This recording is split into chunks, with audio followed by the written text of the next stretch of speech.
They say revenge is a dish best served cold.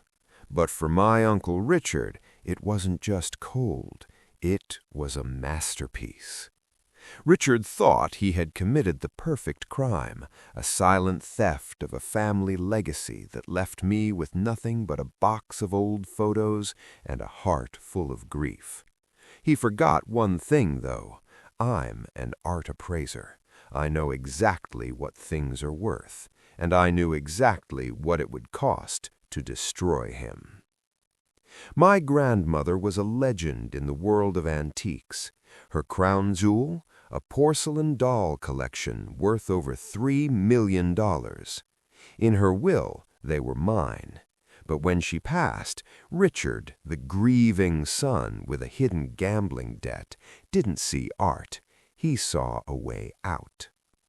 While I was still mourning, Richard moved. He forged estate documents, exploited legal loopholes, and sold the collection off piece by piece to private buyers across the globe. By the time I regained my footing, the shelves were empty. Richard told me the taxes had eaten the value. He gave me a check for $500 and told me to be grateful. I didn't scream. I didn't sue. I waited. For 5 years, I worked in the shadows. As a professional appraiser, I used my network to track every single doll he sold. I found the forged signatures. I found the bank records of his offshore gambling accounts. Richard, meanwhile, was thriving. He used my inheritance to build a respectable life. He was the man of the hour, a philanthropist, and he was about to host the biggest charity auction of the season to cement his legacy. He even invited me, a pity invitation to show how generous he was. He had no idea I had spent my entire savings to buy back just one item for that night. The room was filled with the city's elite. Richard stood at the podium, basking in the spotlight.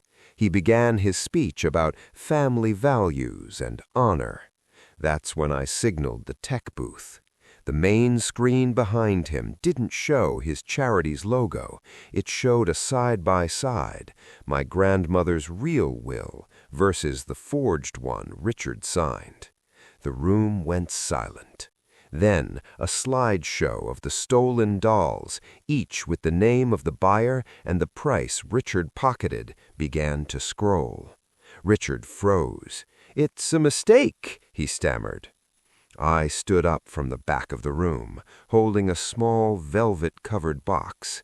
"It's no mistake, Richard. You told the world these were worthless, so I'm sure you won't mind me auctioning off the Blue Empress, the doll you sold for 6 figures to pay off your debt to the Vegas syndicate." I didn't need the money. I just needed the witnesses. By the time the police arrived to discuss the forgery, Richard's reputation was already dead. He lost his home, his friends, and his freedom. He thought he could feast on my future. He just didn't realize who was setting the table. I'm Eleanor Vance, and this was the Cold Dish Chronicles. If you enjoyed this serving of justice, hit subscribe. We have many more stories to tell, because karma never forgets a face.